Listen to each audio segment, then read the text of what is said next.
I'm Laura, I'm Jamie. And I'm Maura. and we're going to present Amazon Financial Analysis. Amazon is a multinational technology-based company based out of Seattle, Washington that focuses on e-commerce, cloud computing, digital streaming, and artificial intelligence. To do the financial analysis, we compared them to two of their top competitors. Those are Walmart and eBay. And we stated that Amazon in recent years has shown greater success than its competitors in the stock market index and the financial standings that it holds through the analysis of the company. So to start, Amazon is financially healthy compared to its competitors. This is evident through the current and quick ratio. These are forms of liquidity ratios. Liquidity ratios are measurements to see if a company can meet their short-term obligations. To begin, as shown in the current ratio graph right here, Amazon is the middleman. They fall in the middle because eBay is higher and Walmart is lower. Amazon is healthy in this case because they are above 1 every time. Amazon being above 1 means that they are able to pay out their short-term obligations. Walmart, on the other hand, falls below 1 every time, meaning they can't pay out those short-term obligations. And although eBay has a high current ratio here, oftentimes that means they are not using their current assets properly. Next is the quick ratio here, which again, Amazon falls in the middle. So quick ratio is very similar to current ratio, but it just takes out the inventory, and this supports the idea that Amazon is healthy because they're not falling below all of its top competitors because, like I said, they're the middleman. And for the past 5 years, Amazon has been steady with the ratio, and that steady meaning they're on a constant incline. So, as we saw here, Amazon was the middleman and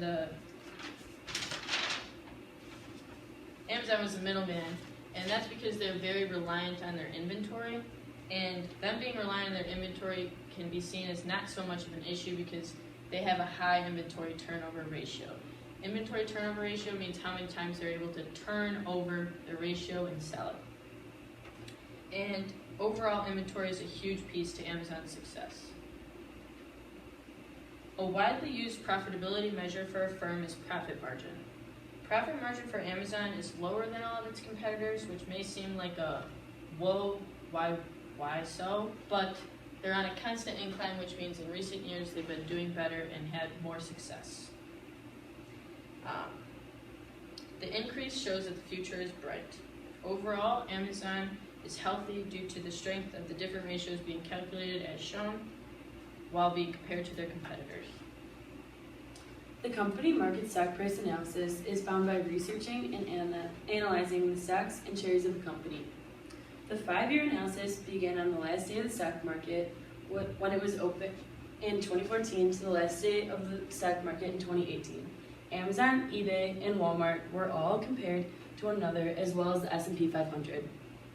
The S&P 500 is a stock market index that measures the performance of 500 large companies in the United States.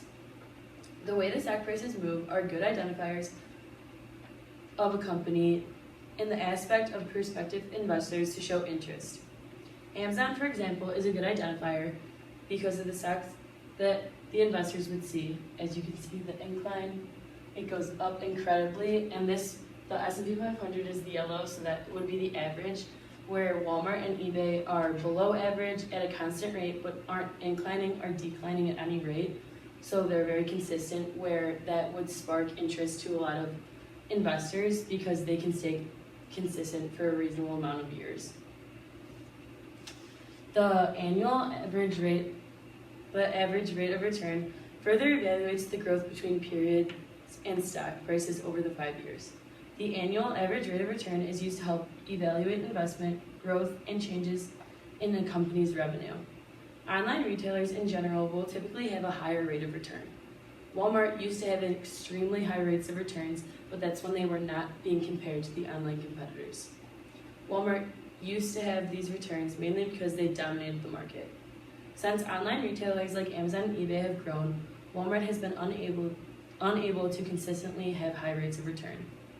Amazon between 2014 and 2015 had a drastic incline on the average rate of return. These average rates of returns are used for evaluating investment growth and changes in company revenue. Investment risk. Investment risks are important because they are a good way to see what challenges a company may face in the future.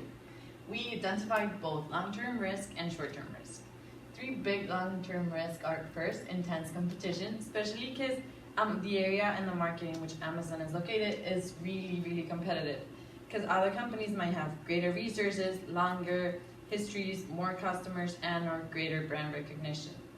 New technologies are also important because they make them highly competitive and they can reduce sales and profits for Amazon. Second, expansion, both of place and products. Why? Because it increases the complexity of the business, putting more pressure towards all the parties of the company, which they might not be able to manage effectively. And product-wise, because Amazon might have limited or no expertise in new market segments, and the newer activities might be lower than the older ones, which might damage Amazon's reputation, growth, and operating results. Last, fluctuation in operating results and growth rates, because revenue growths may not be sustainable and the percentage growth rates may decrease as well. And since both depend on the growth of demand of products and services offered, if the demand decreases, the growth and the revenue are going to decrease as well. Some of the short-term risks we identify are the ability to both retain and increase sales to existing customers and expand the network of sellers. Also attract new customers, satisfy customer demands, which includes offer products in favorable terms, manage inventory, and fulfill orders. One thing we saw interesting here is the earnings per share, which is the company's net income divided by the number of shares outstanding. Earnings per share measures the company's profitability. So the higher the earnings per share, the more profitable a company is. In this case, we can see that in the past years, 2017 to 2018, Amazon had a really significant growth in comparison to both eBay and Walmart, which makes it more profitable, and in the past year it has been growing even more. The market valuation is the value of an asset on the price that it would be paid for if it were sold at a certain time. The equity equation we used was price to sales ratio.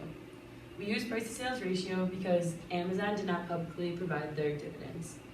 The equation is price to shares divided by price per share. The PS ratio is a key analysis and valuation tool that shows how much investors are willing to pay per dollar of sales for stock. Now the DuPont analysis.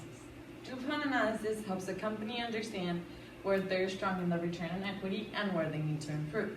It breaks it into three main components: profit margin, total assets, and equity multiplier.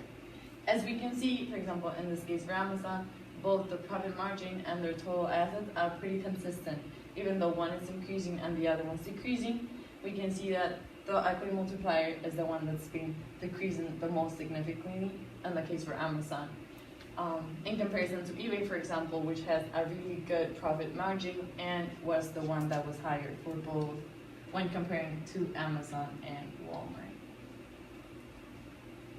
And then the beta coefficient, which is a measure of non-diversifiable risk. We can see that for the overall market is 1, and when we're going to see the three companies, Amazon, eBay, and Walmart, we can see that Amazon and eBay have 1.57 and 1.27, which are actually really good because they move in the same direction as the market does, and they're between same response as the market and twice as response as the market.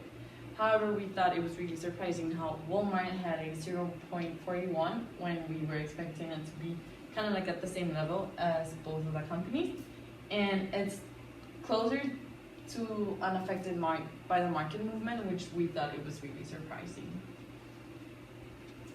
So using that beta efficient that we just found, we were able to find the cost of equity capital, and this is the rate of return required on an investment in equity, and it is found by using this equation here. So it's the risk-free rate plus the beta times the market risk premium. And this was our work that computed the answer. So Amazon was 12.97%, eBay was 11.14%, and Walmart was 5.89%. So note that the only change within this equation is the beta. The expected rate of return, the risk-free rate, and the market risk premium all stay the same. And next, as a firm uses debt and equity, the cost of capital is weighted at an average of each. Using the cost of equity capital that we just calculated, the weighted average cost of capital can now be used. This is done by using this equation, which may seem like a lot, but broken down, it's very simple and easy to do. So here's our work for that, but our final answers was Amazon was 12.32, eBay was 18.84, and Walmart was 7.29. During these calculations, it is more representative to use the market value of equity and debt. And again, the WACC is a calculation of a firm's cost of capital where each piece of the capital is proportionately weighted. Walmart has the highest, meaning they have higher risk associated with the firm's operation, and Amazon is the middleman of its competitors, but it's closer to eBay rather than Walmart, which is positive. A lower WACC, like Amazon and eBay's, one can conclude that those companies bring in capital cheaply with less risk. So as you can see, we proved that our thesis was right. Amazon has been improving over the past years, and it's been proven that it's a healthy company. It's still in the process of development, and it's still growing, but overall, it's a really healthy company. If you were ever thinking about buying stock in a company, we strongly suggest that you would think of Amazon. Thank you. Thank you. Sorry about getting there.